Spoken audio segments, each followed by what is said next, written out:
Hi everyone, thank you for tuning in. Judy here. If you fight for freedom, democracy, human rights, and science, please subscribe to this channel. Let's fight together. I upload weekly to this series which talks about dictators and more. Okay, my friends, before we dive into today's topic, please allow me to thank the friends who bought me coffee from my website last week. Thank you so much for your kind support, my friends. Thank you. Okay, my friends, if you're not new, I guess you remember that I talked about Pope Alexander and his children and the rumor about the incest between them when I talked about the Trump family.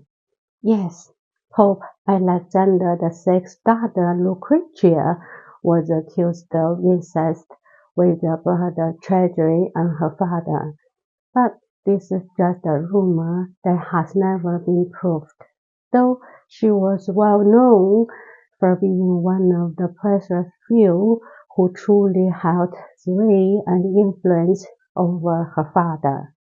No, Pope Alexander VI never said that he wanted to have sex with his daughter.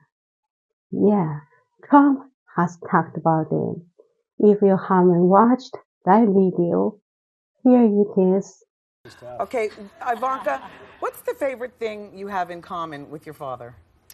Either real estate or golf. Donald, with your daughter? Well, I was going to say sex, but I can't relate that.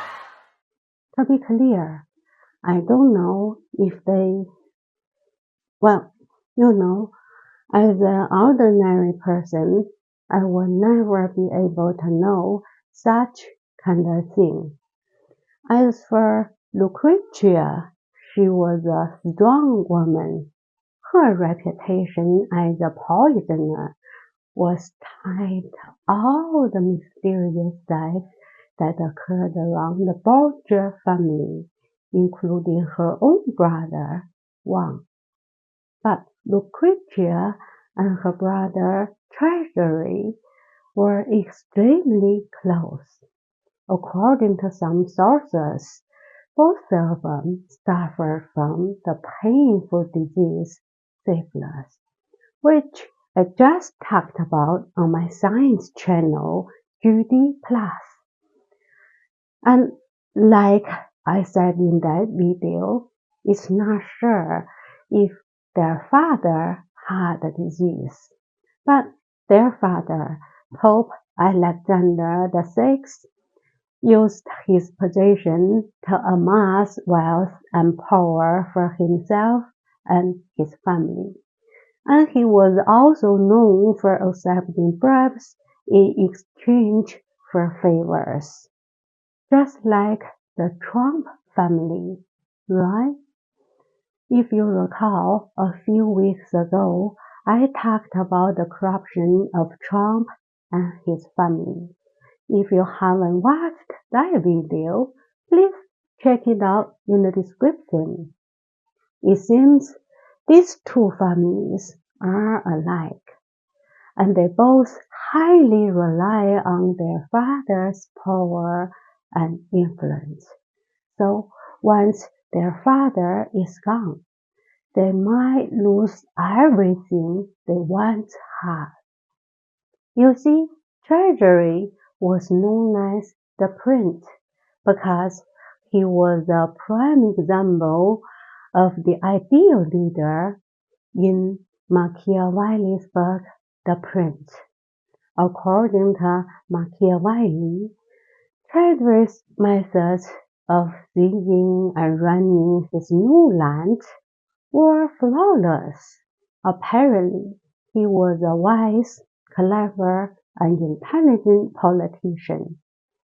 However, after his father's death in 1903, the accession of a Borgia enemy to the papacy crippled Treasury's ability to rule, and Treasury was killed in 1907.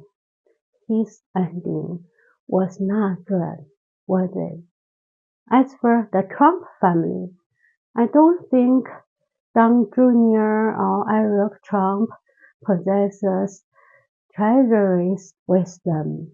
So, in my opinion, their endings might be worse after the death of their father.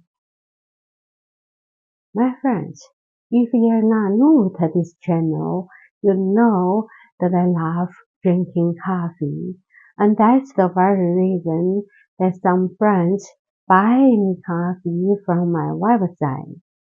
However, these days coffee prices have been rising and rising. Yeah, according to the latest Consumer Price Index, retail coffee prices in August jumped nearly 21% compared to the same time last year. Why? Well, Trump's tariffs.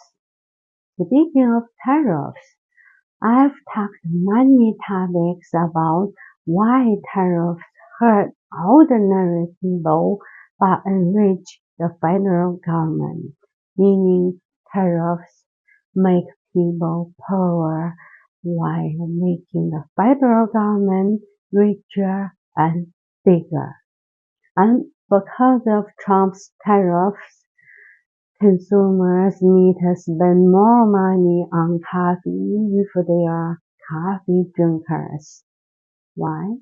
Well, because 99% of coffee consumed in the US is imported.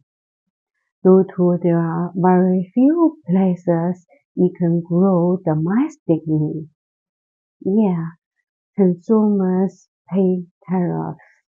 It seems that I should drink less coffee, right? But I love coffee. It's the only thing that keeps me from drifting back to sleep in my chair. Besides, I love its flavor. Did you know Pope Clement VIII also loved its flavor? And due to he loved it, coffee began to be accepted in Christian Europe. By the way, it was the Pope from 1592 to 1605. In fact, when coffee beans first arrived in Europe via trade routes, many Catholic clergy viewed it with deep suspicion. Some even labeled it Satan's drink because it had been popular in the Islamic world. Yeah, coffee is believed to be discovered in the 9th century by an Islamic shepherd, and then coffee spread throughout the Muslim world, becoming a wildly popular drink. That's right, in its world, average people loved it, but the ruling class began to view it as a threat. Especially Sultan Murad I, who even implemented a harsh coffee ban in Ottoman Empire during the 1630s. He believed that coffee houses were breeding grounds for dangerous philosophies or ideas that might overthrow his rule. So anyone who cut with the staff would be severely beaten. But coffee was popular in Muslim regions, which was why some clergymen believed it was a temptation from the devil intended to corrupt Christians. They urged the Pope to speak out against the drink and ban it. But Pope Clement refused to condemn the strange new beverage before trying it himself. The story goes like this. Upon tasting coffee, the Pope declared, quote, "This Satan's drink is so delicious that it would be a pity to let the infidels to have exclusive use of it." End quote. He then supposedly baptized the coffee, Satan's drink, symbolically transforming it into an acceptable Christian beverage. Thanks to him, the people in the Western world could enjoy its delicious flavor. My friends, I believe you remember that I've made some comparisons between Donald Trump and Lenin Brezhnev, right? Of course, if you're new to this channel, you might not know. Please check them out in the description or comments. So you know they are both dictators, but there are differences, like Trump's dictatorship is not fully formed yet. Yeah, you guessed it. Today, I'm gonna talk about dictatorships again. Yes, again, because I've talked about dictators and dictatorships many times. Why? Well, as an ordinary person, I don't want to see commoners suffering in dictatorships. So I've warned people that a dictatorship is never good for anyone.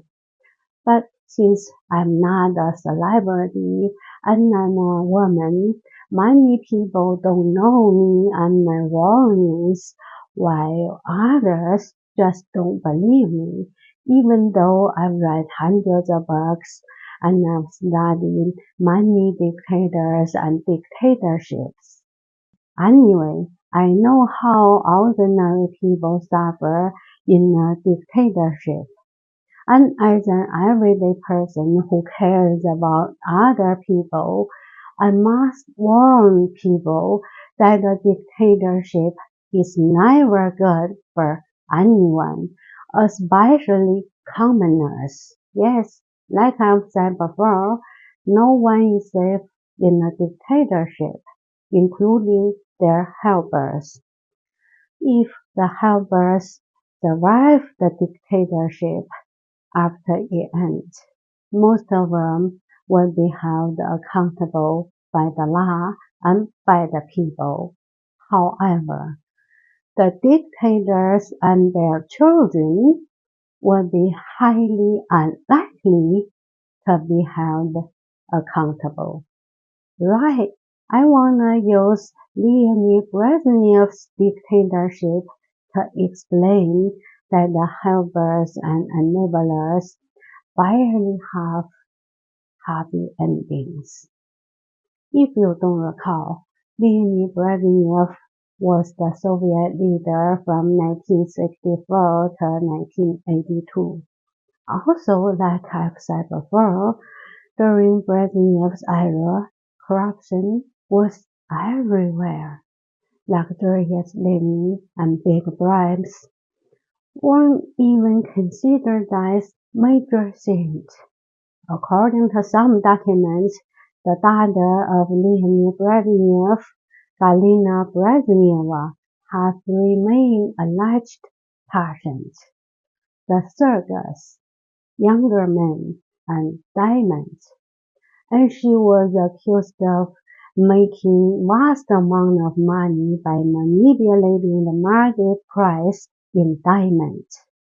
Moreover, shortly before her father's death, several prominent jewelry smugglers were arrested. Yes, they all had links with Galina Brezhneva. They were her helpers. But some of them even received the death sentence.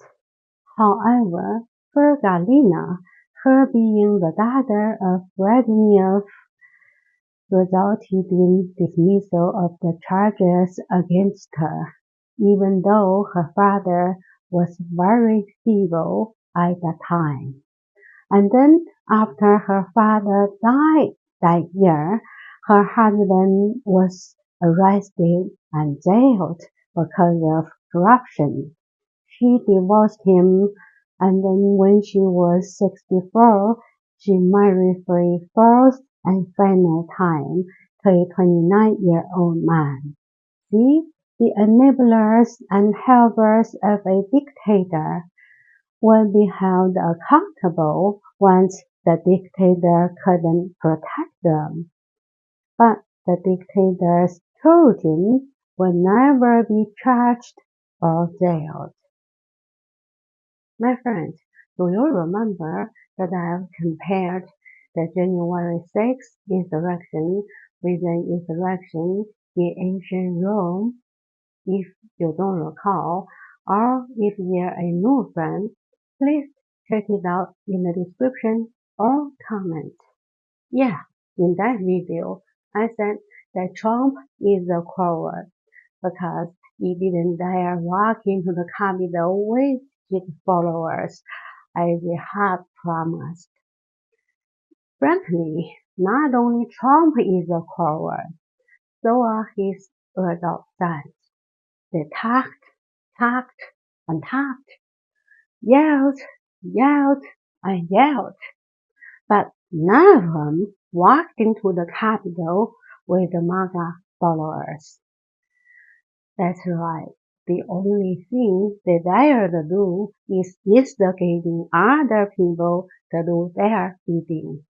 Unfortunately, Trumpers didn't and might still not believe that they were manipulated and used as useful but brainless tools by Trump and his family.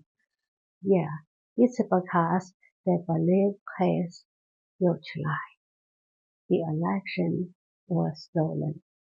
Speaking of the reason about why Trumpers believe Trump's huge lie, I talked about it in one of my previous videos. Yeah, the Texas sharpshooter fallacy.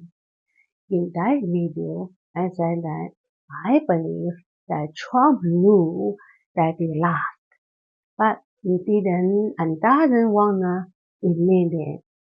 Why? And why did he incite his followers to storm the Capitol? Well, it's quite obvious, isn't it? Money, power, and more. Although I don't think loving power and money is a bad thing, I do think one shouldn't be too greedy like Trump, like most of the dictators in human history. So right, dictators are so very greedy. Moreover, they never accept the things they don't like. They don't accept election results if they lose, like the one in Brazil. Yeah, these kind of actions are dangerous. But the more dangerous thing is when they have the power to use troops to overthrow a democratically elected government. For example, after the Russian people overthrew the imperial government in 1917, the Russian provisional government was formed and politely carried through with holding elections for a Constituent Assembly. Though the Bolshevik Party had begun to allow mass membership without consulting with their leader Lenin, when the election of the Constituent Assembly was held to finalize the candidate list, the Bolsheviks only received less than 25% of the vote. Then the Bolsheviks and their allies argued that this mandate was not valid. that they were more accurately reflecting the public will, not the winning party. So, between the finalization of candidate lists and election, the October Revolution broke out, and this ended the reign of the provisional government. No doubt, the new government was ruled by the Bolshevik Party, headed by Vladimir Lenin. Speaking of this period of time, George Orwell's novel Animal Farm explained it all. Yeah, he was the writer of 1984. Nevertheless, the new government pledged to go ahead with the election, and its rule remained provisional until its authority was confirmed by the Constituent Assembly. However, when the Constituent Assembly convened on January 18, 1918, it rejected the Bolsheviks' demand that they recognized their authority of the Soviet government. The Bolshevik delegates stormed out. Unfortunately, the Bolshevik Party had the power to send troops to disperse representatives of non-Bolshevik parties, and then the Bolsheviks officially dissolved the Constituent Assembly, which led to a one-party state with all opposition parties banned. A dictatorship was fully formed. See, it's more dangerous when dictators control the troops. And now you know why Trump has been firing generals and admirals without explanation. This is just one of the steps of becoming a dictator.